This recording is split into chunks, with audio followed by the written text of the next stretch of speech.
அஸ்ஸலாமு அலைக்கும் வரஹ்மத்துல்லாஹி வபரக்காத்துஹு. சிந்தனையால் வெளிப்படும் கண்ணீர். இம்ரான் இப்னு ஹுசைன் ரலியல்லாஹு அன்ஹு அவர்கள் அறிவித்தார்கள், நான் ஒரு வியாதி உடையவனாக இருந்ததனால் நபி ஸல்லல்லாஹு அலைஹி வஸல்லம் அவர்களிடம் உட்கார்ந்து தொழுவது பற்றி கேட்டேன், அமர்ந்து கொண்டு தொழுவதை பற்றி கேட்டேன். அதற்கு அவர்கள், நின்று தொழுதால் அது சிறந்ததாகும், உட்கார்ந்து தொழுதால் நின்று தொழுபவரின் நன்மையில் பாதியே அவருக்கு உண்டு, படுத்து தொழுதால் உட்கார்ந்து தொழுபவருடைய நன்மையில் பாதியே அவருக்கு உண்டு என்று விடையளித்தார்கள்.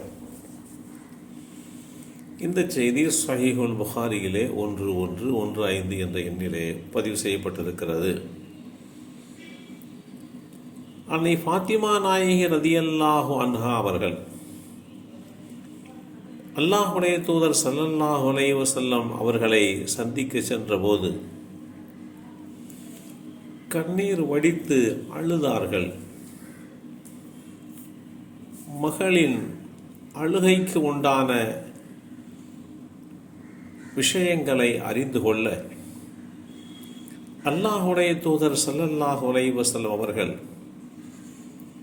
பல நாட்கள் பசியின் கோரப்பிடியில் சிக்கி தவித்துக் கொண்டிருந்த நிலையால் இப்படி அழுவார்கள் போல் என்று எண்ணிக்கொண்டார்கள். அப்போது நபி ஸல்லல்லாஹு அலைஹி வஸல்லம் அவர்கள், அருமை மகளே, பசியில் அழுகிறாயா என்று கேட்டார்கள்.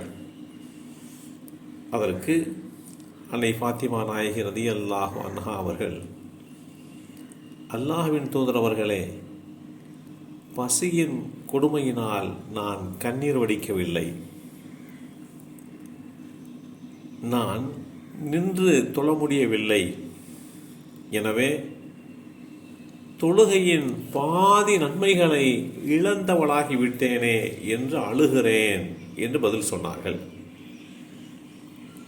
இதை கேட்ட அல்லாஹ்வுடைய தூதர் ஸல்லல்லாஹு அலைஹி வஸல்லம் அவர்கள் தன்னுடைய மகள் மறுமையுடைய சிந்தனையின் விளைவாக அழுகிறாளே என்று தானும் அழுதார்கள்.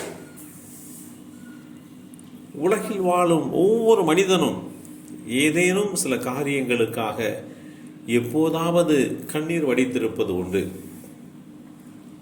அதற்காக எப்பொழுதும் கண்ணீர் வடிக்கவில்லை என்று எந்த மனிதனாலும் சொல்ல முடியாது. உலகத்தில் வாழும் பொழுது நாம் அழுத அழுகை நமக்கு மறுமை வாழ்க்கைக்கு பயன் தருமா என்று சிந்திக்க கடமைப்பட்டிருக்கிறோம். அன்னை ஃபாத்திமா நாயகி ரலியல்லாஹு அன்ஹா அவர்கள் மறுமை பற்றி உண்டான சிந்தனையை ஊட்டி வளர்த்ததனுடைய விளைவாக தனக்கு கிடைக்க இருக்கக்கூடிய முழுமையான நன்மையில் பாதி நன்மைதானே கிடைக்கிறது என்று அழுதார்கள். அதை பார்த்து அல்லாஹ்வுடைய தூதர் ஸல்லல்லாஹு அலைஹி வஸல்லம் அவர்களும் அழுதார்கள். அழுகை என்பது 2 வகை இருக்கிறது. ஒன்று, உலக ரீதியான உண்டான காரியங்களுக்காக வேண்டி கண்ணீர் வடிப்பது. மற்றொன்று, மறுமை சம்பந்தப்பட்ட காரியங்களுக்காக, மறுமையில் தனக்கு கிடைக்க இருக்கக்கூடிய விஷயங்களுக்காக வேண்டி கண்ணீர் விட்டு அழுவது இருக்கிறது. அனஸ் ரலியல்லாஹு அன்ஹு அவர்கள் ஒரு செய்தியை அறிவிப்பார்கள். சல்மானுல் ஃபாரிஸி ரலியல்லாஹு அன்ஹு அவர்கள் நோய்வாய்ப்பட்டார்கள். அவரை நலம் விசாரிக்க சஅத் இப்னு அபீ வக்காஸ் ரலியல்லாஹு அன்ஹு அவர்கள் வருகை தந்தார்கள். அப்போது சல்மான் ரலியல்லாஹு அன்ஹு அவர்கள் அழுது கொண்டிருக்க பார்க்கிறார்கள். சல்மான் அவர்களிடம், ஏன் அழுகிறீர்கள் என் சகோதரரே? நீங்கள் அல்லாஹ்வின் தூதர் ஸல்லல்லாஹு அலைஹி வஸல்லம் அவர்களுடன் தோழமை கொண்டிருந்தீர்கள் அல்லவா என்று கேட்கிறார்கள். அதற்கு சல்மானுல் ஃபாரிஸி ரலியல்லாஹு அன்ஹு அவர்கள், இந்த 2இல் எந்த ஒன்றுக்காகவும் நான் அழுகவில்லை,